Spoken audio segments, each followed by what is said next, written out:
good evening and welcome back to the Third Man's Cricket Show. I am Parth Rathore and disappointing faces all around as I can see our experts. We have Kaustubh, Rishi, Abhinav and Vignesh with us today. Let me just update each and every one of you. Right now, India is at 64 for 2.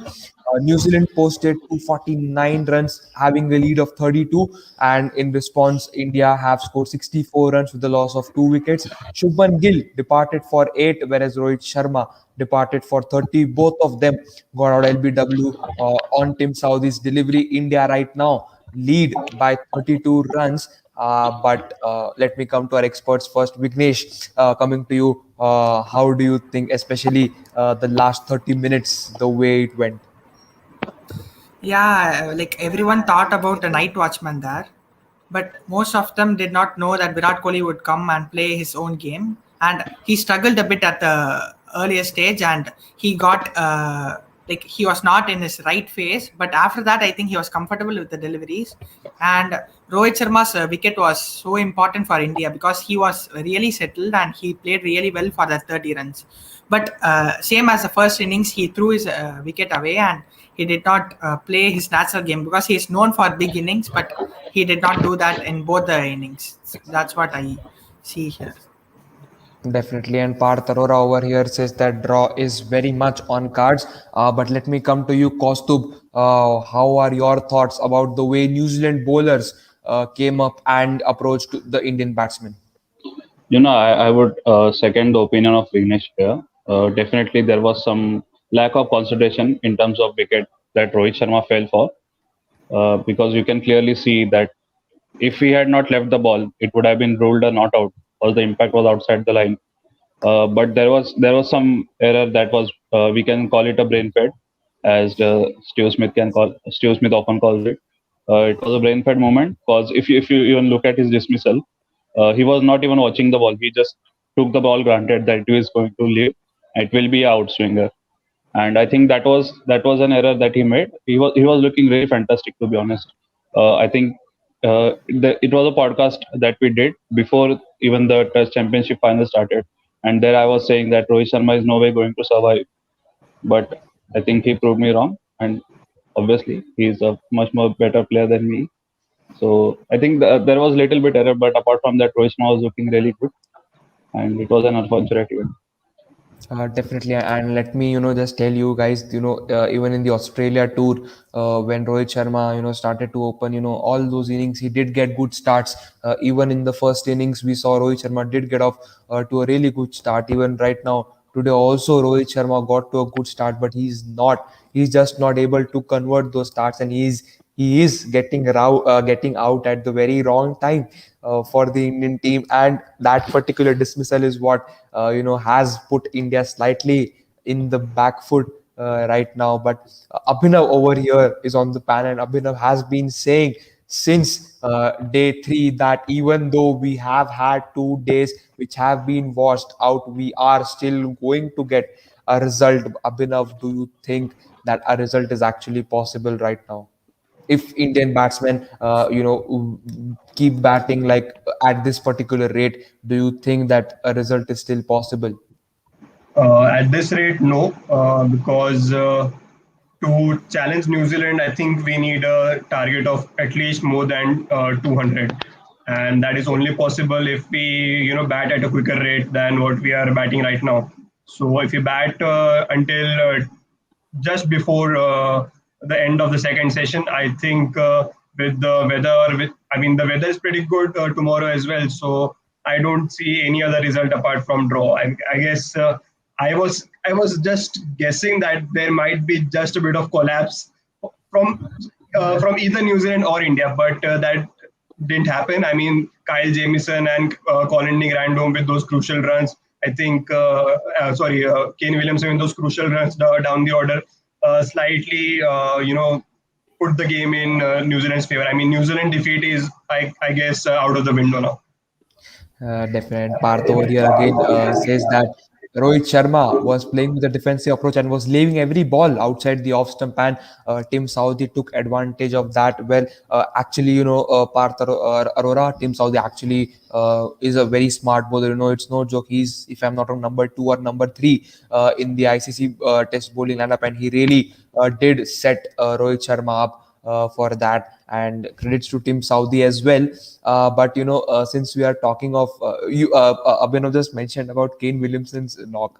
I'm just something out of the blue, but for me, umpire's call has been a much bigger enemy for our team in this particular. You saw Rohit Sharma also, his wickets was umpire's call, and when it was Kane Williamson on the batting side, and when we took the review, again that time umpire's call was the thing that didn't get Williamson his wicket, but umpire's call has been a villain for us. But Rishi, coming to you, let's focus on some positives. So let's come to you, Rishi. Your views on the way Shami and Ishant Sharma as whole bowled today. I wouldn't say the best, because if I would say the best, it would be only if the tailenders wouldn't have scored so many runs against the Indian bowlers. Yes, it is a positive that Shami got 4 wickets, which he wasn't getting previously, or even in the last tour when he came to England, he didn't get. He wasn't that successful. He didn't get many wickets. So comparing that to this inning, it was far better. But then it could have been much better than what it is right now. Because these small runs, these 20, 23, and 30 runs, which these lower order scored. I wouldn't mind if Kane Williamson has scored that 49 runs. I mean, that was a brilliant knock. But then how is Southee scoring 30 runs and Jamieson scoring 25 and another batsman scoring 30? Even Bolt was trying to score. So nobody left. That too very quickly. No bowlers, no New Zealand bowlers left Indian bowlers. So I mean, yes, Shami's and Ishant's is a positive, but then if you look at the other side, India could have won the game if those runs weren't scored. So we have to look at it from that perspective as well. So Very One, right. one more thing. yeah. Yeah. Go Costa. ahead, Rishi. No. Let Rishi complete. Yeah, Rishi, Yeah. Rishi, go on. So if those, this 30 plus 20 plus 20 runs, these, I mean, it was close to 80 runs, which we saw from these tailenders only. I mean, coming from byes or coming from however it came. So these 80 runs were, what changed the whole game, right? From 166 for 6 to, 240 for 249 249 all out. yeah. So just imagine if Indian tailenders scored so many runs, we would be over the clouds, right? Because that's what we all expect from the Indian tailenders. I mean, so they are doing exactly opposite. They are not scoring any runs and they are giving away runs to the tailenders of the opposition. So yeah, I mean, yes, it is a positive, but from if you're actual Indian supporter, Indian team supporter, then you wouldn't feel that these are the positives. You would actually say that these aren't the positives. Rishi over there really being analytical, but to give you a little bit more positivity, you said that Shami wasn't getting those wickets, and he did get that 4-wicket haul today. Well, on this day itself, 2 years ago, Shami took the hat trick in World Cup against Afghanistan. Afghanistan needed some 15 or 16 runs to win in the last over, and Mohammad Nabi was playing, if I'm not wrong.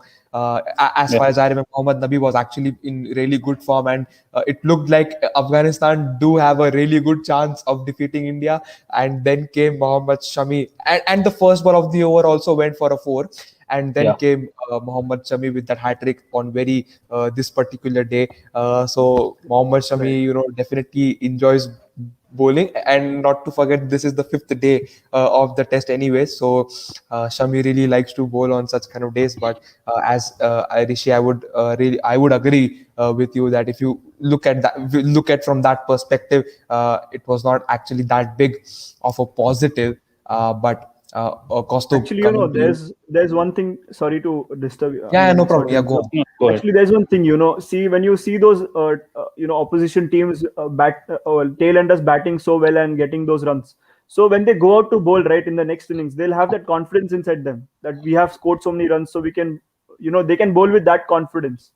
That's what is the difference between Indian bowlers and opposition team bowlers, be it Australian bowlers or England bowlers or New Zealand bowlers. So that's the difference I feel, because they score the runs and then they have that confidence, extra confidence in themselves that we have got those runs against the the premium Indian bowlers, so we can get the batsmen as well. Yeah, our Definitely, tailenders Rishi. also scored in Australia, but now we are not liking it that much. Are we? Yeah, I mean, Because the the tailenders thing are is, different, right? yeah, I mean, just wanted to say that the thing is, we have Yeah. 6 Indian fast bowlers, and 3 of them bat, and three of them don't bat. I mean, if you see Jasprit Bumrah can't bat, but Bhuvaneshwar Kumar can bat. Ishan Sharma can't bat, but Deepak Chahar can bat. Shami can't bat, but Shardul Thakur can bat. So that's the thing. I mean, we don't have a proper batting. I mean, a tailender who can bat a little bit as well. So I guess that will maybe haunt us in the next series. I mean, 5-game England series. Yeah, but Yeah, this that can be is the actually a problem that positive, we are facing, right? Yeah, Sorry, sorry. this Yeah, can be a exactly. lesson from Yeah, exactly. This can be a lesson to be taken from from right now to maybe 5 or 10 years later. That everyone has to have that ability to at least all the batsmen have to bowl at least 5 overs or 10 overs, and the bowlers have to at least bat for another 20 or 25 balls. Yeah, in Right. Test we are definitely. struggling with bowlers who Exactly. can't bat, and in ODI Yeah. and T20s we are struggling with batsmen who can't bowl. And bowl. Yeah. Exactly. It's a really big headache for the Indian team, Shali and Rishi. You rightly pointed about the the confidence that it gives to those bowlers when they score those runs. That they have taken their team to a good total, and definitely that mindset also really plays off in the match. And Is he struck? Yeah, I think he's stuck. You can continue. Yeah, I think some. No, let Vignesh talk something. He has been Yeah, itching to Vignesh. talk something. Yeah, He Vignesh, has not got carry any on. chance. I had few points in my mind. Like as Rishi Yeah, go told about the last 4, like after the 6 wickets fell down, they scored 87 runs, but India just scored only 35 runs. And in their last 6 innings, they I saw some stats. So in the last 6 innings, they have not crossed even 40. But when you see other, you can see in Australia, Stark plays really well. Like Pat Cummins can play really well. He can play more than 100 balls also. So, as we already discussed about in the ODI or T20 format, in the ODI, previously we had Sachin who can bowl. We had Sehwag who can bowl some overs. They were, we had Suresh Raina and Yuvraj Singh, Yusuf Pathan too. We had some part-timers, but part-time, even when Virat Kohli is bowling in practice matches, we can say only he has taken a wicket of Kane Williamson in under-19s. So after that, maybe we can say only 1 or 2 wickets have been taken by the part-time bowlers. So after that, there has been a drought there, but I think with the future generation there, we can't neglect the bowlers because bowlers are really important in Test cricket. But they have to play at least 50 balls per innings, so that India has because on the other side, if we see there is Neil Wagner who plays 20 balls and hits 20 runs, but Devon Conway was able to hit a double century that time. Because if he was out, he couldn't have done that. So some milestones cannot be achieved if there is no support from the bowlers. Exactly. One more thing that I'll notice that Ishan Sharma usually bowls with ball hidden in his hand. Like he will run with ball in his left hand and then he'll eventually hold it right there. But today he was bowling without that. Like he was holding right before even the release. He was holding in his right hand. He was breathing with his mouth open. So there was definitely he was definitely struggling, but I don't know what exactly it is. Maybe it might be the weather. That might not be suitable, but he was definitely not 100% there. I mean, he definitely got wickets, but he was not there. The intent was not there, as Mithilesh rightly pointed out, because he was really struggling. Either it was endurance, maybe it was the fatigue that he was for long. I think even in IPL he was in a bubble and he did not get match time as such. And also one more thing that one thing that baffles me is Bumrah is known to clean the tail, right, in limited overs format, but in Test he does not bowl a Yorker, and I don't understand why, because that is the best weapon. May it be T20, ODI or Test, he can bowl a Yorker and get the batsman out, and yet he is bowling bouncers. Yeah, I mean, we didn't see Jasprit Bumrah bowling Yorkers in the IPL as well. So I think we've seen Natarajan bowl more Yorkers than most of the Indian bowlers. So I think Jasprit Yorker, which is a stock ball, I think he should use that more often. I mean, last night Kagi Surabada got Kyle Mayers out of a full toss. I mean, he was expecting a Yorker, but he got him out on a full toss. So, and with the pace with Rabada has similar kind of pace, Jasprit also has. So I think being the main guy and the leading bowler in your bowling lineup, I think Jasprit could have cleared that tail early than what we saw. Exactly, because And even Mitchell Moinkes? Stark in Australia does that reverse swing, to clean the tail up, and that is what we almost dread. Like Mitchell Stark running in with a old ball in his hand and reverse swinging it. So I think Bumrah should have tried to at least bowl one Yorker. And to back you all guys, even Omkar in the chats, says that we saw Trent Bolt bowling Yorkers, but Bumrah was not. And definitely, Yeah. that was one place where we massively lagged. Not just Bumrah, but none of our bowlers were, bowling Yorkers. And Bumrah is known to bowl those, clinical Yorkers, to bowl that toe crushing Yorkers, and we didn't see them at all. And he has a good advantage with his with the kind of action he has. He has an hyper extension arm, which gives him slightly that slinging action, slightly that slings and slightly an angle with the ball. So he didn't use it to his score. And Mithilesh over here asks, lack of planning from Bumrah. Noticed he was more of bowling short stuff, as our experts rightly pointed out that Bumrah was bowling more of short pitch delivery. So whoever wants to take this question, was it lack of planning from Jasprit Bumrah, or was Jasprit Bumrah really out of his rhythm? Yeah, I think we saw a different Jasprit Bumrah. I mean, an innings where Jasprit Bumrah has taken 0 wickets. I think that sums it up pretty well. That Bumrah wasn't properly ready for helping Ishant and Shami from the other end, because when Ishant, Shami, or Bumrah bowl in tandem, any two of them, we most oftenly end up seeing wickets from either of the end. I mean, at least from Bumrah's end or from the bowler from the other end. So I think, it could be a lack of planning, and more than lack of planning, I think it could be lack of match practice as well. I mean, these players haven't had much match practice. The last was they played IPL, which got stopped in between. So I think that affected them as well. And New Zealand on the other hand, we saw that they played 2 games against England, so they looked much more comfortable on this track. So I think, lack of planning from the entire team management, I think could be a thing here. Definitely. And Sanchit over here says that batting till tea tomorrow should be the ideal objective, irrespective of the run rate. Give New Zealand 35 hours max to bat, make them feel uncomfortable. If India has to survive this match, I'm not also talking about winning, but if India has to survive this match, they really need to bat. They really need to take their innings at least. They need to bat at least for 3 hours tomorrow. But speaking of batting, we did speak about Rohit Sharma getting out, but let's talk about Shubman Gill over here. He was really good in the series against Australia, but since the time he has played the Indian series, he hasn't had any good innings. Even in the first innings, he did get a good start like Rohit Sharma, but succumbed, and he also threw his wicket away. And Devanshi also over here asks, he hasn't been performing well with the bat. So your views on Shubman Gill? Vignesh, you go first. Yeah, Shubman Gill really played really well in the first innings, because he played he had different shots in his bank, and he tried to play every shot, and everything was middle. But Neil Wagner, he has a lot of experience because even in New Zealand there are same conditions. There is a lot of swing more than Australia or even South Africa, because those two are different. They have a bouncy track there.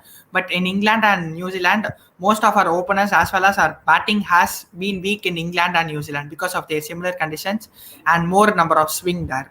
So with that, Shubman Gill played really well in Australia, because he had a lot of time to adapt there, and he would have had different net sessions, and he played at least two tests, I believe. So from there, I think he had a time to make a good setup and play more number of balls. But here, we know the match was spoiled by rain, and there was a lot of the players were coming in and go. So I think that also played a huge part in our Indian team's mindset, because Virat Kohli really played he played really well for his 44. But then the next day he got out in the first couple of overs. So I think they should not take anything in mind like that. Exactly. And I'm going to ask this question to our analysts. I know this question has been asked about ever since the start of the game, before the start of the game. But do you think that a player like Mayank Agarwal or KL Rahul in the team in place of Shubman Gill would have been more effective, especially KL Rahul, because there were rumors. I'm not completely sure, but there were rumors that he did score a good knock in the practice match that was played. But do you think that a player like, and considering the fact that KL Rahul did have an exceptional series last time in England, and even Mayank Agarwal is among the top four highest run scorer for India in the World Test Championship, even though he has just played around 12 innings. So do you guys think that a player like Mayank Agarwal or KL Rahul would have had much more impact on the batting? Nothing against Shubman Gill, nothing completely against Shubman Gill. He's just a young player. He needs time to grow, and but this is just such an important match. Do you think that you guys do you think that experience would have come in hand of these players? Kostub, you go first. Look, the 11 is selected. There is no point in debating right now. Like, it is the almost last day. If it had not rained on the first day, it would have been the last day today. And so there is no point in debating who would have been better. Because if we had put KL Rahul in, he might have failed. Then we would be discussing something else, like why Shubman is not there, right? Why Mayank is not there. So there is no point here. But looking at past, I think Shubman Gill was struggling to open batting, because even in India, when the series against England, he was struggling a bit. Jimmy Anderson consistently got him on the in swingers on a pitch that was, what can we say, a heaven for spinners. There was no Exactly. help at all for fast Joe bowlers, and he was Root getting got a fifer. yeah, and he was getting out on in swingers by Jimmy Anderson. So there is some technical fault there, and it can be worked upon. So it is not much a big of a deal. And after you select 11, you just back it up. There is no way out. इसको खिला लिया होता, उसको खिला लिया होता, तो खिला ही लेना था. Exactly. तो I agree to you. And when the day started, when I remember I was the one who told it at the time of the toss, that a quote by Rahul Dravid, which said that it doesn't matter who you pick in the 11. All that matters is what that 11 do on the field. And sadly, Gill has not been able to make that much of an impact, apart from the beautiful catch that he took to dismiss Ross Taylor. But see, and I can see a lot of comments in the chat box talking about India's approach tomorrow in the morning. So Abhinav, I'm going to come to you right now. What do you think should be India's approach in the morning? I personally think, this is completely my opinion, India should try to bat at least 2.5 to 3 hours. That means they should go in the 1 hour in the second session. They should bat till then. That approximately 40-45 overs they should bat. But what are your views, Abhinav? What should be India's approach tomorrow?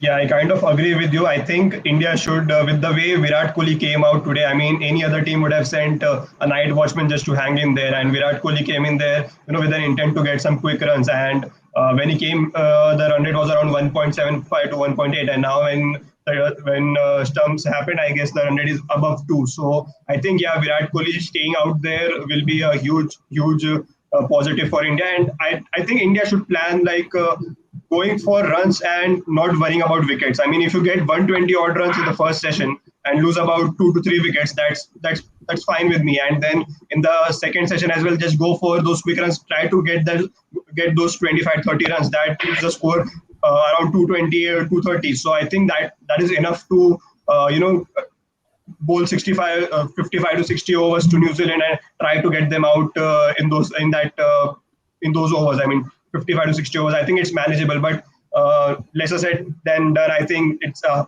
huge task to score around 230, give a target of 230 from here on. That is literally scoring 200 runs in 45 overs, 200 runs in 45 overs. And I think it's no joke scoring those runs in English conditions. And yes, even though the batting will be easy tomorrow, it's kind of similar to what the conditions were when Rohit and Gill were batting, but it's a huge task. So I think either draw or a New Zealand win is the only outcome which we can get from this game. That is the only outcome all of us can see, unless if what you say happens and then India pull off what Australia did in the Adelaide Test. I can't see India winning this match. But Rishi, coming to you right now, not talking about the result or anything, but as an Indian fan, I'm not asking you as a neutral Yeah. fan. I'm asking you as an Indian fan. How pissed were you when Kyle Jamieson came into bat and he was scoring those constant doubles? I wasn't pissed with Kyle Jamieson, to be very honest. He's a bowler, right? He's a tail ender. So there's nothing to be pissed with the opposition. You can only be pissed with your own bowlers. I mean, or your bowlers' lucks, because they're trying to get that batsman out, but nothing is happening. I don't know what is really wrong with this Indian bowling from the time they have actually started bowling together. I mean, yes, from the past 2 3 years, we have been seeing the same thing happening. You get the opposition uh, till number 6 out, and then the rest of them score around 60 to 80 runs. We saw Sam Curran previously doing that in the 2018 England versus India series. After that, we saw a few more series. One was in Australia as well, where Pat Cummins, Stark, and Hazelwood scored some runs. Even Nathan Lyon scored, I think, 40 runs knock, which Nathan Lyon never does against any other opposition. So yeah, this was Kyle Jamieson's. Even Kyle Jamieson himself scored two 40 scores, I think, in Oh, his yeah, when own he made his series. debut when Yeah, India was touring so New Zealand, yes. that's actually ridiculous from actually the Indian bowlers. I mean, I don't know if it is a shame to say this or something, but yeah, it is actually ridiculous that how are we not able to get tailenders out. Yeah, So I I mean, would I would say we Indian should bowling keep lineup. better expectations. Yeah. Definitely, and that I actually back you on this. Indian bowling people tell so much that Indian bowling lineup has improved so much. Of course, they have improved from what they used to be. Ishan Sharma, Mohammad Yeah. Shami, they are not the bowlers they were 4 5 years ago. They are much more improved bowlers. But this is the place where India lack a lot, is getting the tail out. And Parth Arora over here says a very disappointing comment. Virat looking strong on day one, stumps got out early next day. Virat looking strong after day 5 stumps. If you know what I mean. Virat he's not yet settled on the pitch. Of course, as Abhinav rightly mentioned in the lunch session, that you can never be settled in English conditions. Yeah. So Virat is actually he has just come to crease, and the partnership itself is just around 20 balls. But to give you guys some positivity, tomorrow is 23rd of June, and 23rd of June is the date when India last time won an ICC event. It was the Champions Trophy 2013, played against England in England. So tomorrow is Which was 23rd also June, shortened due to rain, which was if you also remember. shortened due to rain. A 50-over game, which was reduced to a 20-over game, where 130 was the was the target for India, and Virat Kohli and Ravindra Jadeja were the stars who helped India. And of course, in the bowling department was Ishan Sharma with those two wickets back to back of Owen Morgan and Ravi Bopara. But that's in the past now. A good day coming tomorrow, day 5. A very important first session, especially as I was seeing in the comments, people were saying that tomorrow's first session is going to be the deciding session. Whether New Zealand is going to win this match or whether this match is going to a draw will be decided in the first session. Before we wrap up, a quick prediction from all our experts. Well, I know what your predictions are going to be, but let's do this. Vignesh, what do you think is going to happen tomorrow in the first session and in the match both? Okay, so in the first session, I believe India will take a chance. They'll try to score runs because they have, like, Ajinkya Rahane is not a person who is like, only Pujara is like Pujara. Like, others are trying to play the ODI cricket format, so they try to get runs. And I think Pujara's place will be really important tomorrow because Ajinkya Rahane can score runs, and we know about Pant and even Jadeja for that matter. They can score runs, but one position should be sealed, and they should try harder to take a wicket, so that they produce more loose balls and we hit them for boundary. So that should be our mantra. And like, I think India will, like, if they bowl 30 overs in the first session, I think India will hit at least 70 to 80 odd runs, or maybe like I think they'll hit that. if 2 or 3 wickets like if we lose that also, I don't think it will be a matter. But we need a punt or Jadeja to stand the second session, because we have to play and make them play only less number of overs, but we have to bowl really good deliveries there in our bowling department. So I hope India wins, but I won't say New Zealand are definitely going to win, because I think it's going to be India or draw. So I believe it will be a draw, but I hope India wins. Well, that's bold of you, Vignesh. Kaustubh, what are your predictions for tomorrow? Predictions, not predictions, but I would say a match that I did while sitting here. See, the most sensible thing would be to grind it out and just look for a draw, because that is the safest way out. But if you see, if we divide the last day into 3 sessions, the 30 overs, and 38 overs, because the extra overs are played in the last sessions, right? So if we try to play first session very slowly at the rate of 2.5, then we can score, if looking at over at least 75 runs, and then the remaining 15 overs of the second sessions, if we try to go berserk and score at 5 or 6, because we have Pant, we have Jadeja, we have Ashwin at the back end, and we have, if consider only 2 wickets fall in the first session, 2 or 3 wickets, we'll have one settled batsman there. So if we can score at the rate of 6 or 7, then we can get 90 runs out of the 15 overs. So we have a target of 165, and then you declare, and then you have at least 50 overs in your hand to bowl a team out. That is what we do in ODI cricket. So either you take that risk and then you go for a result. Either you win or they will win, because 50 overs, 168 is not a big target. But that is what champions team do, right? If you want to win, you have to take the risk. So that is what I think. But the smart thing would be to grind it out and look for a draw. Exactly. I was actually going to say the same thing, because in such a big event, I mean, taking that big, because if at all the target is 165 and you have even 45 overs or 50 overs remaining, it is still achievable. But yes, of course, since it's the last day, it won't be that easy for a batting team to score these many runs. Of course, 160 target can also be very dicey. But let's see what happens tomorrow. Abhinav, I'll come to you at the very end, as you know. Rishi, what are your predictions for tomorrow? What do I say? I mean, I'll say that, right now we have 64 runs in our is what. Let's keep it as 32. Let's keep it as 32. Because, that's what I was going to say. That we have only 32 runs in our actual, what we have to say as target. So if India is able to add a few more runs, I mean, if Pujara gets out early tomorrow, I wouldn't be sad. That's because I'm looking for an Indian win. And if until Pujara is there, the only thing is that both the teams will be aiming for is a draw. Because even if India has to win, then Pujara, I mean, unfortunately, Pujara has to get out tomorrow morning early. And then Pant can come in before Rahane just start scoring what he did in the practice match. 94 balls, 121 he scored. Similar kind of innings can build up Indian win from there. But that can happen only if Pujara gets out and Kohli and Pant are on the strike. I mean, conditions do not matter. Pant and Kohli have to play their way. If that happens, only then Indian team can win. Or else I do not see anything from here. I mean, New Zealand cannot win from here, but certainly it will be a draw. I think New Zealand has the bigger chance to win.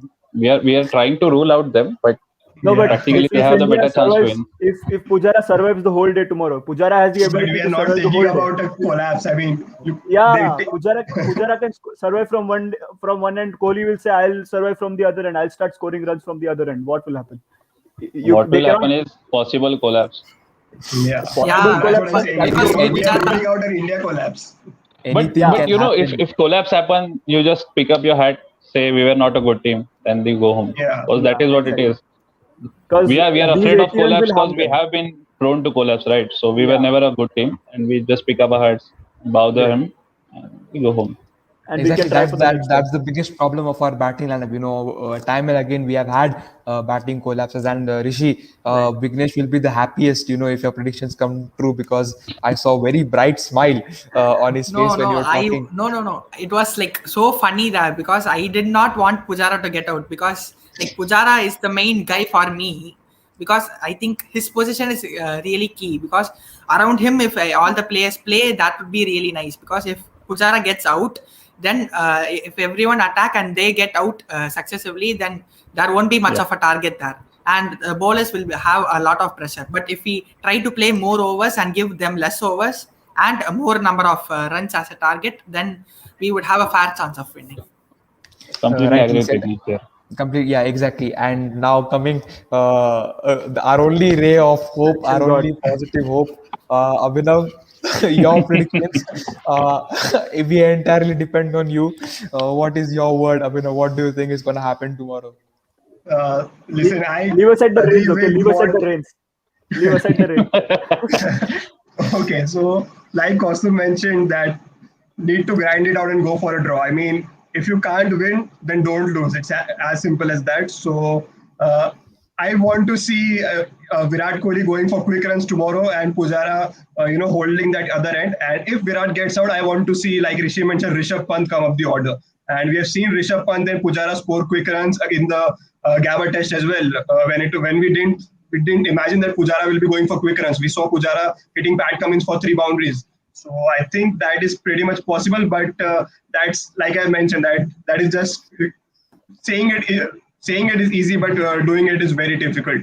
And apart from that, like Kaustubh mentioned, that if we bat 1.5 session and get to those 80 runs in the first session and then go at a run rate of 4 to 5 in the second session for 15-20 overs, then we put up a target of around 210 to 215 and 65 overs, 55 overs to bowl to New Zealand. So I think that is the most realistic option which we can see here. Either a draw or a New Zealand wins, and I'm going for a draw. I mean, we'll get a draw tomorrow. Thank you. Yeah. Thank you, Abhinav. That would really cheer up our audience as well, because we know your history with predictions. Even today, in the lunch session, the entire time you were talking about India getting a 25-30 lead. But when asked about a prediction, you did mention that New Zealand will get a lead of up to 15 runs. Of course, it was 32, but your prediction was a little bit on the right path.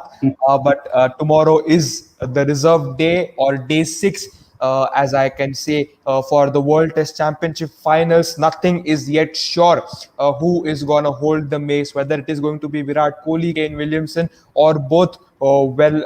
As people say, as people have been saying, a draw is what is most likely on the cards. Thanks to all our viewers for joining in. Thanks to all our 4 experts for coming and giving in your insights. It was a delight to host you all. It is the World Test Championship finals. It is India versus New Zealand, last day of the ultimate test. Well, no matter what the result has been, if we exclude the rain and the weather and the bad light, it surely the 2 teams have given us actual quality cricket. Both the teams have not left a single thread unturned. So a great composure by both the teams, and we will of course have the result tomorrow, whether it's a draw or whoever wins. But just before we wrap up, a kind word from our side to please follow the government guidelines, get vaccinated as soon as possible, wear masks, wear your gloves, stay home, and maintain social distancing. Thank you once again for joining us. This is Parth Rathore signing off. Thank you. Thank you. Good night, guys. Good night.